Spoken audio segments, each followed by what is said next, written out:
ladies and gentlemen. I first thank the Bureau of Mines and the organisers for giving me the opportunity to present today. I spent the last 20 years in technology, plant science, biofuels and renewable energy. The last 4 years I focused only on renewable energy. For that purpose, I've studied the history of biomass power plants to producing electricity. This is not a new concept. The Nordic states have been very active for the last 20 years. But the pitfalls of using third-party supplies is the cost of the wood chips or the agricultural waste. What emerged in 2006 was a new form of technology which was not combustion steam. It was called gasification. I spent a year in South Africa, where South Africa, due to the embargo, had some of the most advanced technologies because of the fact they had to be independent of fossil fuel. And there we tested a new modular unit. We tested a modular unit which we tested 8 different forms of waste, all types of agricultural waste, municipal waste, and wood chips.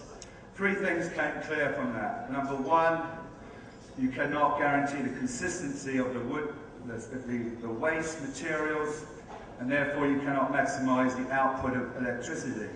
Number 2, the cost. The cost of collection, the cost of logistics, and the maintenance of a large quantity of materials to produce electricity. So this model was flawed, and that's why early stage biomass to energy plants went out of business, because they were paying anywhere from $10 to $20 in emerging markets 3 years ago. They're paying $30 to $40 now. In Europe, they're paying $60 to $70 a ton. It's not economical. I've spent time in Ghana with the mining associations there, and their mining companies are faced that they've just taken away their subsidies from a cost of 11 cents to 22 cents per kilowatt hour, and the realization of replacement of diesel will move that to 32 cents. I'm here today to show you a solution that will cut your current costs by up to 10 to 20% and provide energy security, safety to miners, and protect your energy costs for the next 15 years.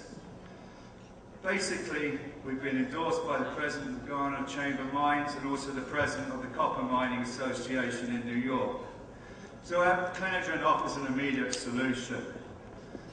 Basically, our solution is the integration of biomass technology, power generation, and environmental control. The secret here is the backward integration of the feedstock, cultivating your own supply of energy. This provides you a guaranteed 24/7 renewable energy where the output of energy provides you with the lowest cost of energy supplies. So, what is our mission statement? We'll be installing over 250 megawatts of sustainable renewable electricity in the Philippines over the next 5 years. Our model is to install these small modular gasification units, which can come in various sizes from 1, 2, 4, or 8 megawatts. We call them distributed environmental power systems, DEPs. By the first quarter of 2011, we'll have 3 demonstration projects, which will be either from 1 to 3 megawatts per size on behalf of 2 major electrical companies here and 1 designated mining company. Here you see the Genbacker gas turbine. This is the end product producing the electricity. We also have the opportunity to convert to steam turbines for cost effectiveness. So, the key here is distribution. Instead of spending 4 to 5 years building a large 150 megawatt power plant or a hydro plant that can take 6 years, and having to raise $300–400 million, we can provide rural electrification, end-user electrification at the mining sites using these small modular units. The units are very much more cost-effective from the point of raising capital.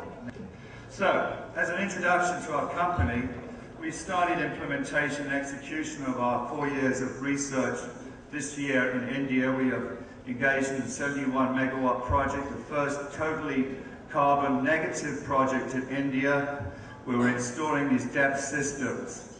The company is tied to a AAA rated contract that we guarantee their supply of electricity at a fixed rate per day. We're penalised if we don't deliver. That's why we have to guarantee 24/7 electricity. We're operating a small facility in Tamil Nadu. We're upgrading it to 10 megawatts of power, so we are already generating electricity. The key here is the feedstock. I engaged, as I said, 4 years ago, some of the top scientists from around the world. They've worked with me on other projects.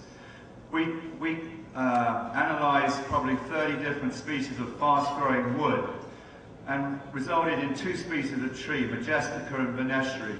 Bottom line is these trees are capable of growing in minimal water conditions, variable soil conditions, and most importantly, will deliver 40 tonnes per acre per annum on an annual basis from year 2. Just so you understand, because I know you know hectares, 1 hectare is 2.4 acres of land. What this means is the feedstock can be delivered to the power plant at an average cost of $10 per tonne. That is the equation that you must remember today from this meeting. Not only that, we have discovered a very high calorific strain of bamboo, which is 5 times the density of your bamboo. Here is a sample of that bamboo. It's solid in the center. There is only 1 company in the world that's discovered this. We now own that company. This species of tree, from what I'm explaining to you, delivers 5 times the wood chips per acre than your current bamboo. Here, for example, is a cluster of the Bima bamboo, which hasn't been cultivated. That 1 cluster is 20 tons in 1 cluster. We don't allow it to go that far down. In year 2, we get 20 tons. Year 3, we get 35 tons. Year 4, we get 65 tons. Each stem is 12 stems of this size. Here we have another species of tree called Beneshri. This is a two-year-old tree on the left-hand side. This grows with only the need of 4 litres of water every other day and can be grown in very degraded soils. This is a sample of that tree. This is 2 years old and it's 40 feet high by the 2nd year. On the right is where it's 1 year old. So, how do we maximize growth beyond 40 tons per acre? We looked at how the large agricultural companies such as Monsanto, Daniels, how do they increase the size of strawberries that suddenly what appeared as a little ball becomes a big fat strawberry? Well, they use a process called polyploidization. That process creates a doubling of the chromosomes by inducing a natural event in the laboratory. What this results is a 40% more growth in the tree species. What does that mean to the end user? Well, if you create 40% more growth, you reduce your cost by another 20%. If you reduce the cost by another 20%, you reduce your electricity cost by another 10%. And to give you an example, this is a 7-year-old tree. It's our 3rd species of tree called Polinia, originated in China. Normally, you cannot cut a tree down like this for 15 years for timber. But we're growing this for biomass, and we cut it down after 2 years. And after 2 years, you get 3 stumps of this size. So by the year 3, you're getting over 65 tons per acre.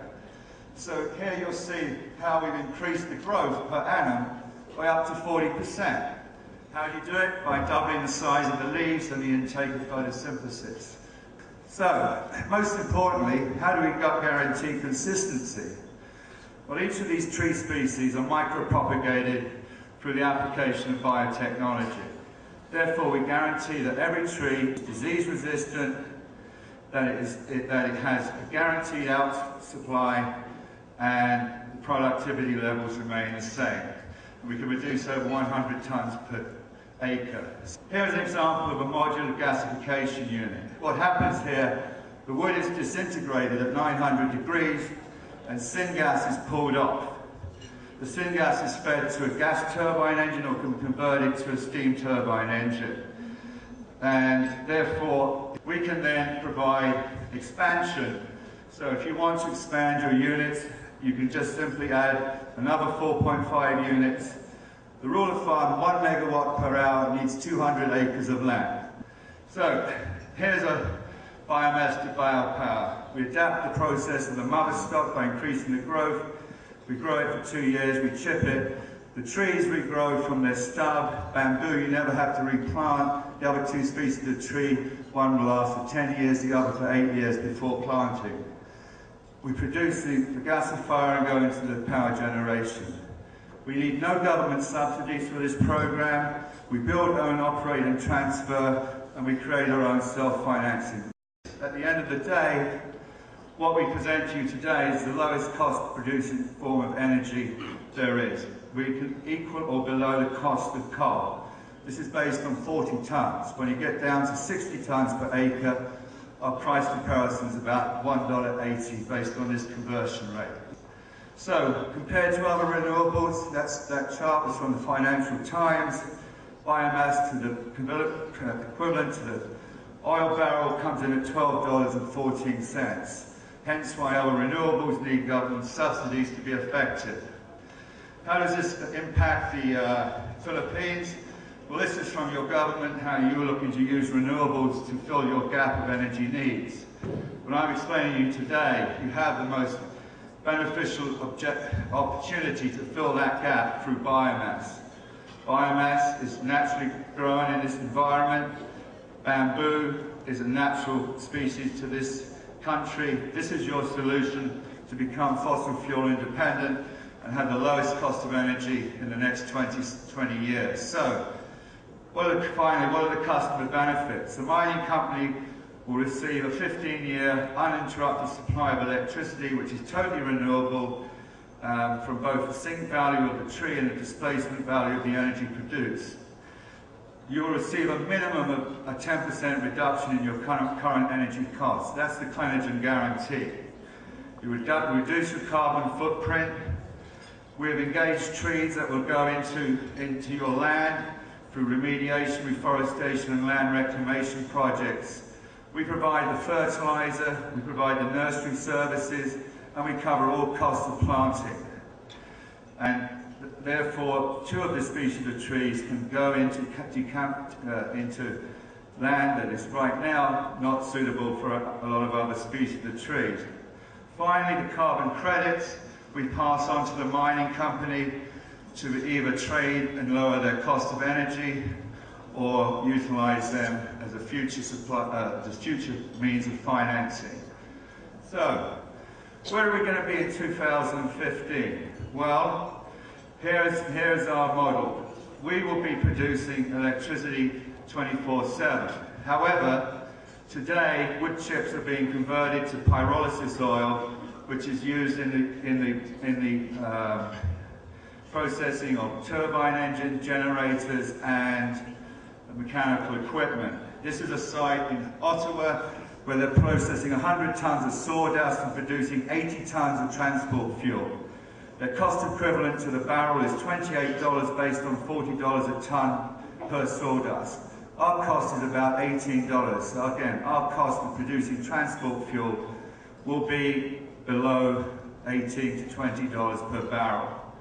We intend to be able to set up a plantation, 1 megawatt, 200 acres, and during the operational time of the facility, we'll produce electricity. We'll guarantee 24/7 for those workers down in the pits. At night, we'll transfer the syngas and distill it and make pyrolysis oil so that the mining companies can have a totally new source of revenue by producing oil at night.